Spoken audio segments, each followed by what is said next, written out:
My name is Olivia Carter. 3 years ago, I was standing in a white wedding dress inside St. Patrick's Church in downtown Boston. The flowers were perfect. The music had already started. More than 200 guests had filled every seat. My father couldn't stop smiling. My mother was crying happy tears.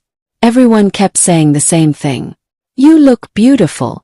I believed I was about to marry the love of my life. His name was Ethan Brooks. We had been together for 6 years. We met during our sophomore year at Boston University. He wasn't rich. Neither was I. We dreamed together. We worked together. We promised each other that one day we'd build an incredible life. When Ethan wanted to start his own construction company, I emptied my savings account. Every dollar I had. $87,000. Money I'd been saving since I was 16. I never asked for a contract. I never asked for ownership. I simply believed in him. For years, we struggled together. Some nights we shared one pizza because we couldn't afford anything else. I worked 2 jobs. He worked 18-hour days. Whenever he wanted to quit, I reminded him why we started. His company began growing. Then one project became 5. 5 became 20. Local newspapers started calling him Boston's young construction king. I was proud of him. More proud than he could ever imagine. Everything changed. Success brought expensive suits, luxury cars, private clubs. People who had never believed in him suddenly wanted to be his friends. Especially one woman, Vanessa. She came from one of the wealthiest real estate families in Massachusetts. She invested millions into Ethan's company. Within months, she was everywhere. Business dinners, award ceremonies, weekend trips. Whenever I asked Ethan about her, he always smiled. "She's just an investor." I wanted to believe him, so I ignored every warning. Until my wedding day. The church doors opened. Everyone turned around. I smiled, expecting to see Ethan. His best man walked toward me. Alone. His face was completely pale. He handed me a small envelope. "I'm so sorry." Those were the only words he could say. My hands started shaking. Inside the envelope, there was one handwritten note. "I'm sorry, Olivia. I can't do this. I've fallen in love with someone else. Please forgive me, Ethan." The entire church became silent. I couldn't hear the music anymore. I couldn't hear the guests.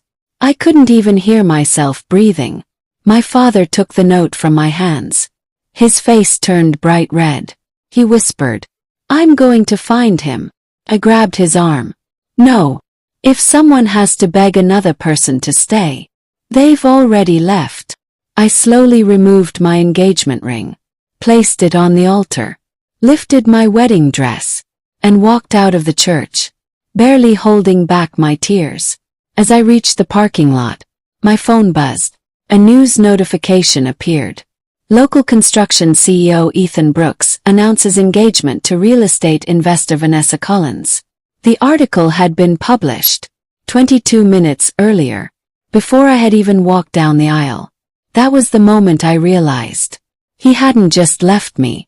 He had planned every second of it. What Ethan didn't know was that losing him would become the greatest thing that had ever happened to me. For weeks, I disappeared. I ignored every phone call, every message, every apology from people who suddenly claimed they never saw it coming. The truth was, most of them had. They just didn't want to lose their invitations to Ethan's wedding. Because only 4 months after leaving me, he married Vanessa Collins. The newspapers called them Boston's new power couple. Every magazine showed photos of their mansion, their luxury vacations, their glamorous charity events. People assumed I had disappeared because my life was over. They couldn't have been more wrong. The morning after the wedding disaster, I drove to a small office building in Cambridge. An old college professor had called me. His name was Professor Daniel Hayes. He had watched me build business plans while Ethan was learning construction. He poured me a cup of coffee, then asked one question.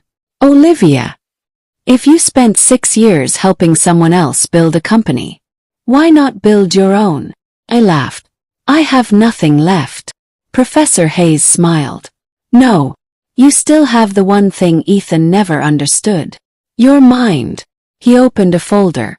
Inside were dozens of real estate reports, abandoned warehouses, empty office buildings, neglected neighborhoods. Boston is changing. The people who understand that first will become very wealthy. For the next 12 months, I worked harder than I ever had before. I studied commercial real estate, negotiated with banks, met investors. Most of them rejected me. And again, and again. One investor actually laughed. A woman fresh out of a broken engagement wants to compete in commercial development. That's adorable. I thanked him for his time, then walked out. Promised myself, one day, he'd regret laughing. 2 years later, that same investor called me. He wanted to invest. Politely declined. 'Cause by then, I no longer needed him. My company, Carter Development Group, had become one of the fastest growing commercial redevelopment firms in New England. We didn't build luxury towers. We transformed forgotten neighborhoods. Old factories became apartment buildings. Abandoned stores became thriving businesses. Every successful project attracted another investor. Every investor brought another opportunity. By the 3rd year, people finally stopped calling me the woman Ethan left. Now they called me the woman changing Boston. One rainy Tuesday afternoon, my assistant rushed into my office. Olivia, you need to see this. She placed a folder on my desk. Inside was a financial report. At the top, one company name caught my attention. Brooks Construction, Ethan's company. Their profits had dropped for 3 straight years. Several major projects had failed. Banks were refusing new loans. I quietly closed the folder, then looked out the window. I didn't feel happy. I didn't feel angry. Felt nothing. Because the opposite of love isn't hate. It's indifference. Then, my assistant spoke again. There's one more thing. What? She smiled. Our legal department just confirmed. We've purchased the Harbor Financial Building. I frowned. So? She looked surprised. You don't know. Know what? She slid over the tenant list. The very first name made me stop breathing. Brooks Construction. Suite 1800. They had just signed a 5-year lease. Without realizing, their new landlord was me. I stared at the lease agreement for several seconds. Then I handed it back to my assistant. Does Ethan know? She smiled. Not yet. When the lease was signed, the ownership transfer hadn't been announced. So legally, he has no idea who owns the building. I slowly nodded. Keep it that way. She looked surprised. You don't want to tell him? No. If life wants us to meet again, it'll happen naturally. 3 weeks later, the Harbor Financial Building officially reopened after a complete renovation. New lobby, new conference center, new security system. Everything looked completely different. That morning, I arrived early. Not because I expected to see Ethan, because I had an investors meeting on the top floor. As I walked through the lobby, the revolving doors opened. There he was, Ethan Brooks. He hadn't seen me yet. He looked older, more tired. The confidence he once carried so easily was gone. He walked toward the reception desk. Morning. I'm here to renew my parking access. The receptionist smiled. Of course, Mr. Brooks. One moment. She typed for a few seconds, then looked up. I'm sorry. Our new owner requires all executive tenants to register in person. Ethan sighed. Fine. Where do I go? The executive office. 25th floor. He stepped into the elevator. Without realizing, I was already inside. The doors closed. For a few seconds, neither of us spoke. Then he looked at me. His eyes widened. Olivia. I smiled politely. Good morning, Ethan. I didn't know you worked here. I do. He looked relieved. That's good. I guess life worked out for both of us. I simply smiled. The elevator reached the 25th floor. The doors opened. My assistant was waiting. Good morning, Ms. Carter. The investors have arrived. Ethan frowned. He looked at me. Then at my assistant. Ms. Carter. My assistant continued. The ownership documents are ready for your signature. Ethan's face slowly changed. What ownership documents? My assistant looked confused. You didn't know. She pointed toward the large glass doors. Above them, a polished steel sign reflected the morning sunlight. Carter Development Group. Property owner. Ethan looked back at me. His voice barely came out. You own this building. He nodded. Yes. He stood completely still, almost whispering. So, my company rents office space. From you. Before I could answer, the reception director walked over. Ms. Carter. The board is waiting. And Mr. Brooks. We'll also need your approval for the updated tenant agreement. He handed Ethan a thick folder. Across the top, in bold letters, it read, Property owner, Olivia Carter. For the second time in our lives, Ethan was speechless. Except this time, he wasn't standing at the altar. He was standing inside my building. Ethan looked down at the agreement, then back at me. For a moment, it felt as if the entire floor had disappeared. There were no investors, no employees, just two people, standing 3 years away from the worst day of their lives. He finally spoke. I never imagined we'd meet like this. I answered quietly. Neither did I. The conference room doors opened. My legal team stood up as I entered. So did every investor. Good morning, Ms. Carter. Ethan noticed it immediately. Every successful business leader in the room was waiting for me, not him. Michael, our lead attorney, smiled. Mr. Brooks, please have a seat. We'll begin discussing your company's lease. Ethan sat down silently. I opened the meeting. Before we discuss numbers, I'd like to understand something. I looked directly at him. How is Brooks Construction doing? He hesitated. We've had a difficult year. One investor slid a financial report across the table. The numbers weren't good. Revenue had dropped by nearly 40%. 2 banks had frozen future lending. Several major clients had cancelled contracts. Michael spoke calmly. Under normal circumstances, we wouldn't renew a lease for a company in this condition. The room became quiet. Ethan slowly lowered his head. I understand. If you decide not to renew, I won't argue. I studied his face. He wasn't arrogant anymore. He wasn't making excuses. He simply looked exhausted. Then something unexpected happened. The oldest investor in the room, a man named Richard Coleman, looked at Ethan. I have one question. Ethan nodded. When your company was successful, what kind of leader were you? Ethan remained silent. Richard continued. Did you build people? Or did you only build buildings? Nobody moved. Nobody spoke. After several long seconds, Ethan quietly answered. I forgot that people matter more. I chased bigger contracts, bigger investors, bigger headlines. And somewhere along the way, I became someone I don't even recognize. He looked toward me. The biggest mistake I ever made was believing success meant replacing loyal people. I lost my company, the same way I lost Olivia, one bad decision at a time.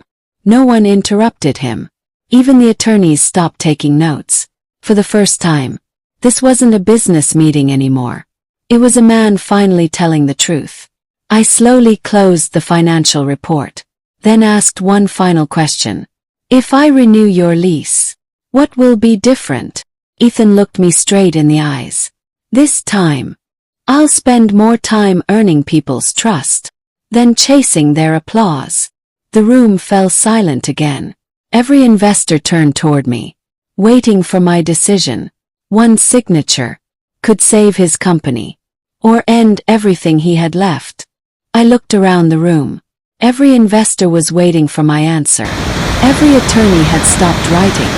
Even Ethan didn't say another word. For a long moment, I simply sat there. Then I picked up my pen. Ethan watched every movement. His future, his employees' future, his company, all depended on what I signed next. I signed the document, then slid it across the table. Michael smiled. The lease has been renewed. Ethan closed his eyes, as if a weight had finally been lifted from his shoulders. But Michael wasn't finished. There is one condition. Ethan looked up. I'm listening. I stood from my chair, walked toward the large window overlooking downtown Boston, then turned back to face everyone. For years, I believed great companies were built by brilliant CEOs. I was wrong. They're built by loyal employees. The people nobody notices. The receptionist, the janitor, the accountant, the project manager, the people who stay long after everyone else goes home. I looked directly at Ethan. So here's my condition. No executive at Brooks Construction will ever publicly humiliate an employee again. No employee will ever be fired without a fair review. Every manager will spend one full day each month working beside frontline staff. And every promotion will be based on character, not favoritism. The room remained silent. Then Ethan slowly stood up. I accept. He didn't hesitate, not even for a second. I should have been leading this way years ago. One of the investors smiled. I think you'll get another chance.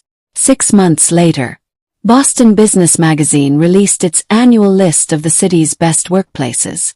For the first time in company history, Brooks Construction made the top 10. Employee turnover had dropped dramatically. Customer satisfaction reached a record high. Former employees even asked to come back. One afternoon, I was leaving the building when someone called my name. Olivia! I turned around. It was Ethan. He looked different. Not richer. Not more successful. Peaceful. He smiled. I wanted to thank you. You could have destroyed everything. You had every reason to. Smiled back. No. I had every reason not to. He looked confused. Continued. Revenge would have lasted one day. Helping hundreds of employees keep their jobs will last much longer. He nodded slowly. I finally understand. As he walked away, I looked up at the building. 3 years earlier, I had walked out of a church believing my life was over. I owned one of Boston's most valuable office buildings. But the building wasn't my greatest achievement. Walking away with my dignity was because sometimes the person who leaves you behind is only making room for the life you were always meant to have. Almost a year passed. Life moved on. One Friday afternoon, I received an invitation. It wasn't from a client or an investor. It was from Boston University, the place where Ethan and I had first met. They were opening a new entrepreneurship center. The dean wanted successful alumni to attend. First, I almost declined. Then I remembered something Professor Hayes had once told me. Never let painful memories stop you from creating better ones. So I went. The campus looked almost exactly the same. The old library, the brick walkways, the coffee shop where Ethan and I had planned our future together. As I walked into the auditorium, someone called my name. Olivia! I turned around. Professor Daniel Hayes. He looked exactly the same. Still carrying a stack of papers. Still wearing that old brown jacket. He smiled proudly. I knew you'd make it. I hugged him. I wouldn't be here without you. He laughed. No. You were always going to get here. I just reminded you who you were. A few minutes later, the ceremony began. One by one, successful alumni shared their stories. Then the dean stepped to the microphone. Our final recognition goes to someone who has transformed communities across Massachusetts. Please welcome Olivia Carter. The audience applauded. I walked onto the stage. As I reached the microphone, my eyes scanned the crowd. Then I froze. Sitting in the third row was Ethan. He wasn't on stage. He wasn't receiving an award. He had quietly come to listen, smiled, then began speaking. 3 years ago, I believed failure had ruined my life. I thought losing someone I loved meant losing my future. But I learned something. Sometimes, the worst day of your life is actually the first day of the life you're meant to live. The room became completely silent. If someone walks away from you, don't waste years asking why. Spend those years becoming someone you'll be proud of. When success finally comes, don't use it to get even. Use it to build something better. The audience stood and applauded. When the ceremony ended, people gathered around for photos. As the crowd slowly disappeared, Ethan walked over. He smiled. I just wanted to say, I'm proud of you. Smiled back. Thank you. He looked around the campus. You know, I used to think losing you was the biggest mistake of my life. I don't think that anymore. I looked at him. He continued. I think becoming the man who could lose someone like you was the real mistake. For a moment, neither of us spoke. Then I reached out, not for a hug, not to hold his hand, just a simple handshake. He accepted it. Some stories end with two people getting back together. Ours didn't, because not every ending needs a romance. Sometimes, the happiest ending is becoming strangers who finally respect each other. As I walked across the campus toward my car, the sun was setting over Boston. 3 years earlier, I had left a church believing my story was over. No, smiled, because I finally understood. It had only been the end of the wrong chapter.